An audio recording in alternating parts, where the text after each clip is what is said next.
నమస్తేనండి. నేను మీ రామకృష్ణ హాన్, ఆస్ట్రో న్యూమరాలజిస్ట్‌ని. అందరూ ఎలా ఉన్నారు?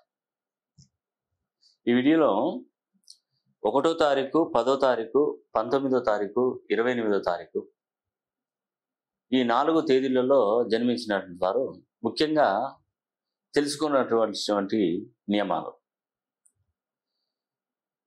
ఈ వీడియోను చివరి వరకు చూసే ప్రయత్నం చేయండి. మధ్యలో స్కిప్ చేయకుండా లాస్ట్ చివరి వరకు చూడండి. ముఖ్యంగా ఈ తేదీలలో జన్మించిన వారు మొత్తం ఈ వీడియో చివరి వరకు చూసే ప్రయత్నం చేయండి. అదేవిధంగా మీరు కూడా ఏ తేదీలలో జన్మించారు అనేది కూడా ఒకసారి కామెంట్ రూపంలో తెలియజేయండి. దానికి సంబంధించిన వీడియో కూడా నేను తీయడం జరుగుతుంది. ఈ 1, 10, 19, 28 అని కూడా రవికి సంబంధించినటువంటి నంబర్. ఇప్పుడు 28వ నంబర్ ఉంది. 28 అంటే చంద్రుడు, శని ఈ రెండు కలిపితే 10వ నంబర్ వస్తుంది. 10 అంటే 1 సూర్యుడు, రవికి సంబంధించింది. 19 అంటే కుజుడు, రవి, రవి కుజుల కలయిక 19వ నంబర్. ఈ రెండు డిఫరెంట్ నంబర్స్ అంటారు వీటిని. ఇవి కేవలం రవికి సంబంధించినటువంటి నంబర్లు ఇవి. ఈ తేదీలలో పుట్టినవారు ముఖ్యంగా తులారాశిలో, వృషభ రాశిలో, కుంభరాశిలో, మకర రాశిలో జన్మిస్తే ఎక్కువగా ఇబ్బందులు ఎక్కువగా ఎదుర్కొనవలసిన పరిస్థితి ఏర్పడుతుంది. ఒకతను మాకు ఫోన్ చేసి ఉండే. అతను ఏమంటున్నాడంటే, మీరు చెప్పినటువంటి తులారాశి గురించి మీరు చాలా అద్భుతంగా చెప్తారు కదా సార్, తులారాశి వాళ్ళు మంచి ఉన్నతమైనటువంటి పొజిషన్కి వెళ్తారు కదన్నారు, లక్షల రూపాయలు, కోట్ల రూపాయలు సంపాదిస్తారు, ఉన్నతంగా జీవిస్తారని కూడా మీరు చెప్పారు. మీరు చెప్పిన మాట నాకేం జరగట్లేదు సార్ అని అతను అడిగాడు నన్ను.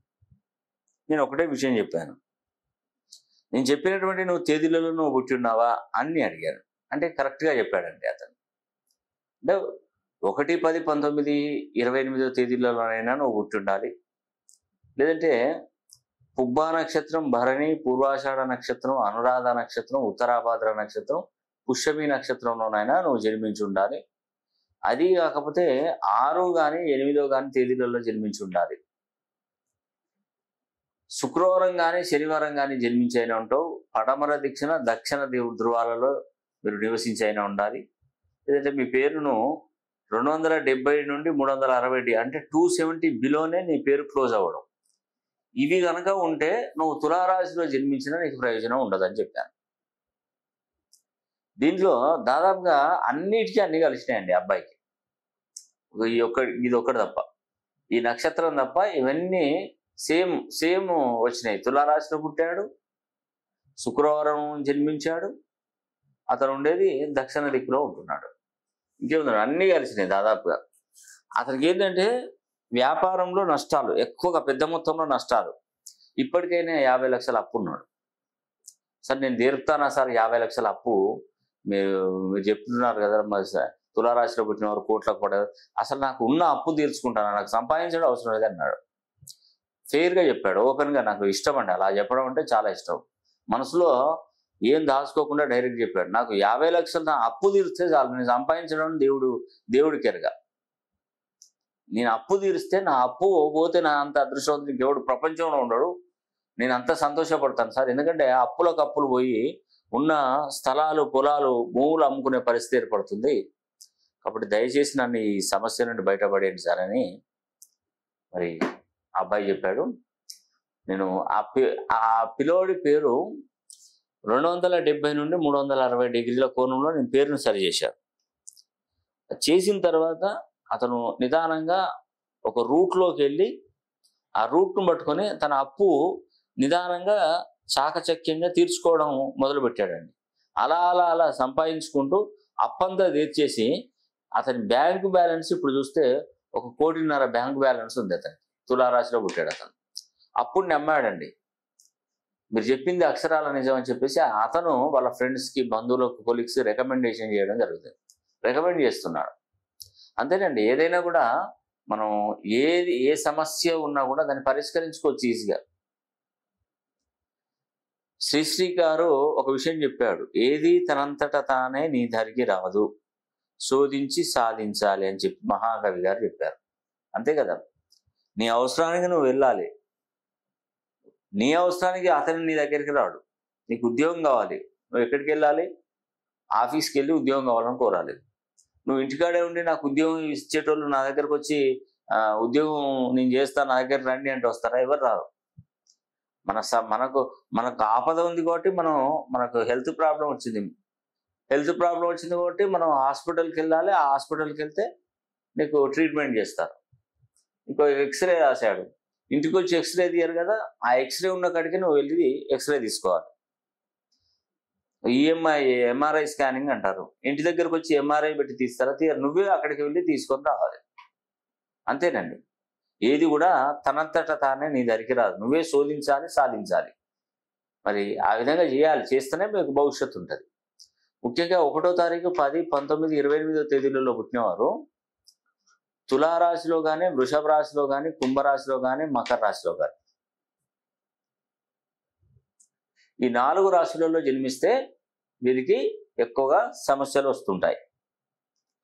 పుబ్బా నక్షత్రం, భరణి నక్షత్రం, పూర్వాషాఢ నక్షత్రంలో జన్మించినా కానీ, అదేవిధంగా అనురాధ, ఉత్తరాభాద్ర, పుష్యమి నక్షత్రం ఈ 6 నక్షత్రాలలో జన్మించిన వారు ఈ తేదీలలో జన్మిస్తే 1, 10, 19, 28 తేదీల్లో జన్మిస్తే ప్రాబ్లమ్స్ మీద ప్రాబ్లమ్స్, అనారోగ్య సమస్యలు, ఆర్థిక సమస్యలు, వివాహాలు జరగవు, పెళ్లిళ్ళు జరిగినా కూడా భార్యాభర్తలు చక్కగా కలిసి ఉండకపోవడం, సంతాన సమస్య, విదేశీ ప్రయాణాల్లో ఆటంకాలు, ఇలా రకరకాల సమస్యలతో ఇబ్బంది పడుతూ ఉంటారు.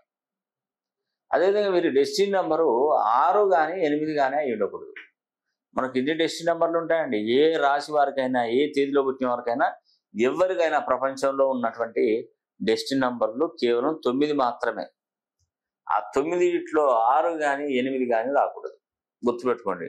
డెస్టినీ నెంబర్ అంటే డేటు, మంత్, ఇయర్ మొత్తం ప్లస్ చేస్తే వచ్చేదే డెస్టినీ నెంబర్ అంటారు. ఆ డెస్టినీ నెంబర్ 6 కానీ 8 కానీ అయి ఉండకూడదు. గుర్తుపెట్టుకోండి. అదేవిధంగా వీరు శుక్రవారం రోజు కానీ, శనివారం రోజు కానీ జన్మిస్తే వాళ్ళకు సమస్యలు వస్తాయి. ఏది ఈ 1, 10, 19, 28 తేదీలలో పుట్టిన వారికి మాత్రమే. మరి నేనేదో శుక్రవారం, శనివారం జన్మిస్తే సమస్యలు వస్తాయంటే అన్ని తేదీల వారికి కాదు. మరి కేవలం ఈ తేదీలలో పుట్టిన వారికి మాత్రమే. తప్పుగా అర్థం చేసుకోకండి. వీళ్ళకు ఉంటాయి సమస్యలు. ఈ 1, 10, 19, 28 తేదీలలో పుట్టినవారు శుక్ర శనివారాలలో జన్మిస్తే వారికి సమస్యలు ఉంటాయి, కానీ మిగతా తేదీలలో పుట్టిన వారికి ఎలాంటి సమస్యలు ఉండవు. గుర్తుపెట్టుకోండి. అదేవిధంగా ఈ 1, 10, 19, 28 తేదీలలో జన్మించిన వారు పడమర, దక్షిణ దిక్కులలో నివాసం ఉండకూడదు. మనం ఇల్లు కట్టుకున్నా, రెంట్ హౌస్ అయినా, ఓన్ హౌస్ అయినా, ఏదైనా కానివ్వండి, పడమర, దక్షిణ ధృవాలలో కనుక మీరు జీవించినట్టయితే, నివసిస్తున్నట్టయితే మీరు ఇమ్మీడియట్గా అక్కడ నుండి ఖాళీ చేయండి. అయ్యో మేము 10 సంవత్సరాల నుండి ఉన్నాము, 20 సంవత్సరాల నుండి ఉన్నాము, మా ఓనర్ మంచివాడు, చాలా మంచివాడు, వాళ్ళ ఇల్లు ఎలా ఖాళీ చేయాలని అనుకోకండి. ఎందుకంటే కష్టం మీకు వస్తుంది, మీ ఓనర్కు రాదు. కాబట్టి మంచి ఇల్లును తీసుకోండి. మీరు ఏదైనా ఇల్లు తీసుకోవాలనుకున్నప్పుడు మీ జన్మ జాతకాన్ని నాకు ఇస్తే నేను ఇంట్లో అందరికీ, మరి మీరు ఒక్కరు కాదు కదా, అందరికీ చూడాలి జాతకాలు. చూసి ఒక దిక్కు పనిచేస్తుందంటే ఆ దిక్కులో నివాసం ఉండండి. మీకు కలిసి వస్తుంది తప్పకుండా. కాబట్టి పడమర, దక్షిణ దిక్కులలో నివాసం ఉండరాదు. ఎవరు 1వ తారీఖు, 10వ తారీఖు, 19వ తారీఖు, 28వ తేదీలలో పుట్టినవారు. ఇకపోతే చివరగా మీ పేరును మాత్రం 270 డిగ్రీల నుండి 360 డిగ్రీల కోణంలో మీ పేరును సరి చేసుకోవాలి. అది చేసుకుంటే సరిపోతుంది. నేను చూసేటువంటి పద్ధతులు అన్ని విధాలుగా చూస్తాను. Nameology, graphology, signatureology, chronology, Indian western numerology, Indian western astrology, ప్రశ్నాశాస్త్రం, హస్తరేఖలు, గవ్వలు, తాళపత్ర గ్రంథాలు, ఇలా అన్ని విధాలుగా నేను పరిచయం చేస్తాను. కాబట్టి ఒక్కసారైనా మీ పేరుని ఆస్ట్రాలజీ, న్యూమరాలజీ ప్రకారం పేరు సరి చేసుకొని ఈ తేదీలలో పుట్టిన వారు ఖచ్చితంగా 360 to 270 to 360 డిగ్రీ కోణంలో పేరును సరి చేసుకోండి. మీ అంత అదృష్టవంతులు ఇంకెవరు ఉండరు. ఈ అవకాశం ప్రతి ఒక్కరు సద్వినియోగం చేసుకోవాలని కూడా మనస్ఫూర్తిగా కోరుకుంటూ సెలవు తీసుకుంటున్నాను. సర్వే జన సుఖినో భవంతు.